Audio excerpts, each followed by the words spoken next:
நம்ம சேனல்லேருந்து தொடர்ந்தாப்பில் நீங்கள் வீடியோக்களை பார்க்க நினச்சிங்க இதுவரை நம்ம சேனலை சப்ஸ்கிரைப் பண்ணுங்க. சப்ஸ்கிரைப் பண்ணிங்க. கீழே பெல் சிம்பிள் இருக்கும், அதையும் கிளிக் பண்ணிங்க. வாங்க வீடியோக்குள்ளே போகலாம். அஞ்சலை தனது 8 வயது மகன் முருகேசை எழுப்பி கொண்டிருந்தாள். இளைய முருகேசு, எழுந்திரடா, பள்ளிக்கூடத்துக்கு டைம் ஆகிட போகுது என மகனிடம் கெஞ்சலாக கேட்டுக்கொண்டிருந்தாள் அஞ்சலை.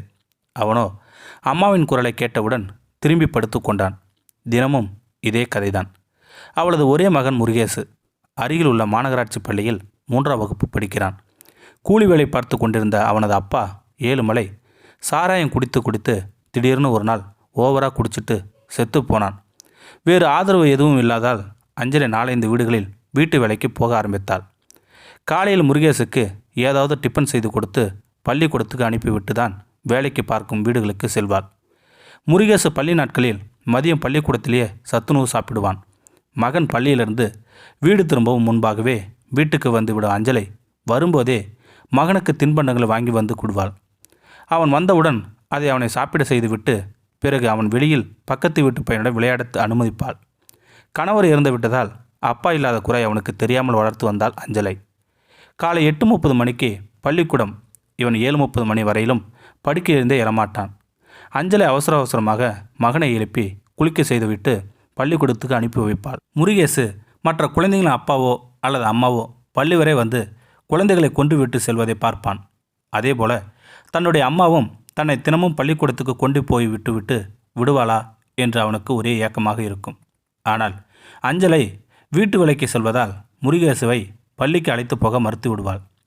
இன்று அப்படித்தான் அம்மாவிடம், இன்னைக்கு மட்டுமாவது பள்ளிக்கூடத்துக்கு என்னோட வாமா என்றான். வழக்கம்போல் அஞ்சலை மகனிடம், இல்லை கண்ணு, நான் வீட்டு வேலைக்கு போகணும், நீயே உன் ஃப்ரெண்டு மகேஷ் கூட நடந்து போயிடு என்றாள். முருகேசுவும் சரிம்மா என்று சொல்லிவிட்டு தலையை குனிந்தபடியே பள்ளிக்கூடத்துக்கு கிளம்பினான். அதை பார்த்த அஞ்சலிக்கு மனதுக்கு சங்கடமாக இருந்தது.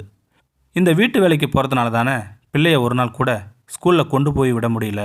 வேறு ஏதாவது கம்பெனியில் வேலை கிடைச்சிது என்றால் இப்போ பார்த்துக்கிட்டு இருக்கிற வீட்டு வேலையை விட்டு விடலாம் என மனதுக்குள் நினைத்து கொண்டே அஞ்சலை வேலைக்கு கிளம்பினாள். அன்று அஞ்சலை எப்போதும் போல 1வது வீட்டின் தன் வேலையை முடித்தவுடன் அந்த வீட்டில் உள்ள குழந்தைகளை அழைத்து கொண்டு அருகிலுள்ள மாண்டிச்சேரி பள்ளியில் கொண்டு விடுவதற்காக அழைத்துச் சென்றாள். அவள் ரோட்டில் சென்று கொண்டிருக்கும் போது ரோட்டின் எதிர்ப்பகுதியில் அஞ்சலியின் மகன் முருகேசு தனது நண்பரிடம் எதிர் திசையில் பள்ளிக்கு சென்று கொண்டிருந்தான். அப்போது அவன் தற்செயலாக ரோட்டின் எதிர்புறம் பார்த்தபோது அவனுடைய அம்மா யாரோ 2 குழந்தைகளை கையில் பிடித்து கொண்டு பள்ளிக்கூடத்திற்கு கூட்டி செல்வதை கவனித்தான். அதே நேரம் அஞ்சலையும் தலையை நிமிர்த்தி பார்த்தபோது தனது மகன் முருகேசு ரோட்டில் நடந்து செல்வதை கவனித்தாள். அம்மாவை வழியில் பார்த்தவுடன் சந்தோஷத்தில் முருகேசு அம்மா என்று கத்திக்கொண்டே ரோட்டின் குறுக்கே ஓடி வந்து விட்டான். இதை எதிர்பார்க்காத அஞ்சலை, டே முருகேசு, குறுக்கே ஓடி வராதடா என்று சத்தமாக கூறினாள். ஆனால் முருகேசு அதை காதில் வாங்காமல் ரோட்டின் குறுக்கே ஓடி வந்தான். அப்போது வேகமாக வந்த மோட்டார் சைக்கிள் ஒன்று முருகேசு மீது மோதியது. முருகேசு அம்மா என்று கத்தியபடியே கீழே விழுந்தான். அதை பார்த்தவுடன் அஞ்சலை அதிர்ச்சி அடைந்து முருகேசு என்று கத்திக்கொண்டே ஓடி வந்தாள். மோட்டார் சைக்கிளில் வந்தவரும் அதிர்ச்சி அடைந்த வண்டியை நிறுத்திவிட்டு அடிபட்டு கீழே விழுந்த முருகேசை தூக்கி உட்கார வைத்தார். முருகேசனுக்கு நெற்றியில் அடிபட்டு ரத்தம் கொட்டியது. மகன் அடிப்பட்டதை பார்த்து ஓடி வந்த அஞ்சலை மகனை மடியில் போட்டுக்கொண்டு கதறி அழுதாள். அஞ்சலுடன் கூட வந்த மற்றொரு ஆயா அஞ்சலை கூட்டி வந்த குழந்தைகளை தானே பள்ளிக்கூடத்தில் கொண்டு விட்டு விடுவதாகவும், நீ உடனே பையனை அழைத்து கொண்டு ஆஸ்பத்திரிக்கு போ என்று சொல்லிவிட்டு சென்றாள். மோட்டார் சைக்கிள் ஓட்டி வந்தவர் உடனே மோட்டார் சைக்கிளை விட்டு இறங்கி அஞ்சலையும் அடிப்பட்டு முருகேசையும் ஆட்டோவில் ஏற்றி அருகிலுள்ள ஆஸ்பத்திரிக்கு அழைத்துச் சென்றார். நல்ல வேளையாக முருகேசு உயிருக்கு ஆபத்து ஒன்றுமில்லை என்று குப்புற விழுந்ததால் அதனால்தான் நெற்றியில் அடிபட்டுள்ளது. அதிர்ச்சியின் காரணமாக மயக்கமடைந்துள்ளான். சீக்கிரமாக கண் விழித்து விடுவான், பயப்படுவதற்கு ஒன்றுமில்லை என்று மருத்துவர்கள் கூறினார்கள். அதை கேட்டவுடன் அஞ்சலிக்கு போன உயிர் திரும்பி வந்தது. மோட்டார் சைக்கிள் ஓட்டி வந்த நபரிடம் அஞ்சலை மன்னிப்பு கேட்டுக்கொண்டிருந்தாள். தன் மகன் மீதுதான் தவறு என்றும் அவன் என்னை ரோட்டில் பார்த்தவுடன் வேகமாக ஓடி வந்து விட்டான் என்று கூறினாள். அந்த நபர் அஞ்சலிடம், நீங்கள் யார், எங்கு இருக்கிறீர்கள் என்று கேட்டார். அஞ்சலை அவரிடம் தன்னுடைய குடும்ப கதையை கூறிவிட்டு, அப்பா இல்லாத பிள்ளையாக இருக்கின்றானே என்பதனால் அவனை கண்ணும் கருத்துமாக வளர்த்து வருகிறேன். எனக்கு சரியான வருமானம் இல்லாமல் 4-5 வீடுகளில் வீட்டு வேலைகள் பார்த்து வயிற்றை கழுவி வருகிறேன் என்று கூறினாள். அஞ்சலை அவரிடம், ஐயா, நீங்கள் யார், எங்கு இருக்கீங்க என்று கேட்டாள். அந்த நபர் அவளிடம், என் பெயர் நடராஜன், நான் ஒரு தனியார் வங்கியில் மேலாளராக பணிபுரிகிறேன். பையன் என்னோட மோட்டார் சைக்கிளில் மோதி அடிபட்டு விட்டதால் அவனை காப்பாற்ற வேண்டும் என்பதால் தான் உடனே மருத்துவமனைக்கு அழைத்து வந்தேன் என கூறினார். அவன் மேலும் கூறுகையில், உங்கள் குடும்ப நிலையை கேட்டு வருத்தமாக இருக்கு. நான் உங்களுக்கு உதவி செய்கிறேன். இனி நீங்கள் வீட்டு வேலைக்கு எல்லாம் செல்ல வேண்டாம். உங்கள் மகனை ஆஸ்பத்திரியில் இருந்து டிஸ்சார்ஜ் செய்துவிட்டு வீட்டிற்கு அழைத்து சென்ற பிறகு நீங்கள் என்னை வந்து பாருங்கள். நான் எங்களது வங்கியில் உங்களுக்கு ஒரு துப்புரவாளர் வேலை போட்டு தருகிறேன். மாதம் ரூபாய் 15,000 சம்பளம் கிடைக்கும். நீங்கள் வேறு எங்கும் வேலைக்கு போக வேண்டாம் என்று கூறினார். இதனிடையில் கண் விழித்த முருகேசு அம்மா அருகில் நிற்பதை பார்த்து அம்மாவிடம் என்னவாச்சு என்று கேட்டான்.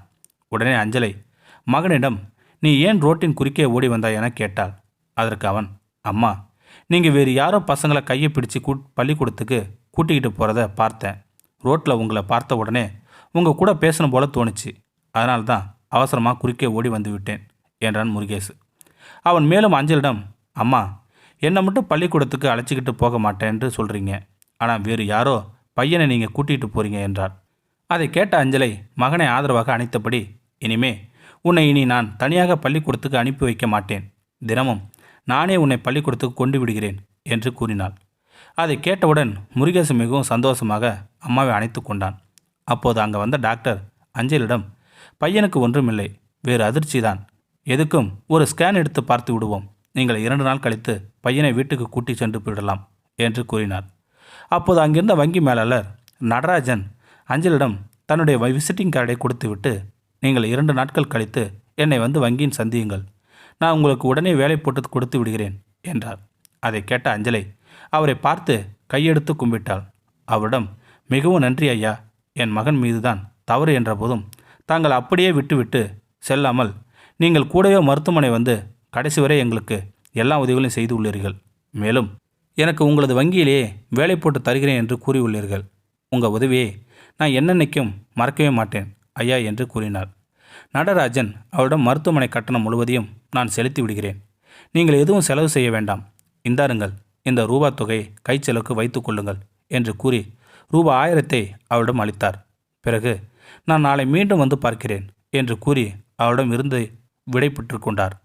அஞ்சலை தன் மகனுக்கு விபத்து ஏற்பட்டது குறித்து ஒரு பக்கம் வருத்தம் அடைந்தாலும் மற்றொரு புறமும் அந்த விபத்து அவளுக்கு தனக்கே வங்கியில் நல்லதொரு வேலை கிடைக்க காரணமாக அமைந்தது குறித்து வியப்படைந்தாள். இனிமேல் எந்த ஒரு வீட்டு வேலைக்கும் செல்ல வேண்டாம். தினமும் காலையில் பையனை பள்ளிக்கூடத்தில் கொண்டு விட்டுவிட்டு பிறகு வங்கி வேலைக்கு செல்ல முடிவு செய்தாள். தன் பிள்ளையையும் காப்பாற்றி தனக்கு ஒரு நல்ல வேலை கிடைப்பதற்கு உதவிய கடவுளுக்கும் மனதில் நன்றி கூறினாள் அஞ்சலை. இந்த வீடியோ உங்களுக்கு பிடிச்சிருந்தா கமெண்ட் பாக்ஸில் கமெண்ட் பண்ணுங்கள். கூட உங்கள் ஃப்ரெண்ட்ஸுக்கு ஷேர் பண்ணுங்கள். இதுவரை நம்ம சேனலை சப்ஸ்கிரைப் பண்ணுங்க. சப்ஸ்கிரைப் பண்ணிங்க. கீழே பெல் சிம்பல் இருக்கும், அதையும் கிளிக் பண்ணிங்க. தேங்க்யூ ஃபார் வாட்சிங்.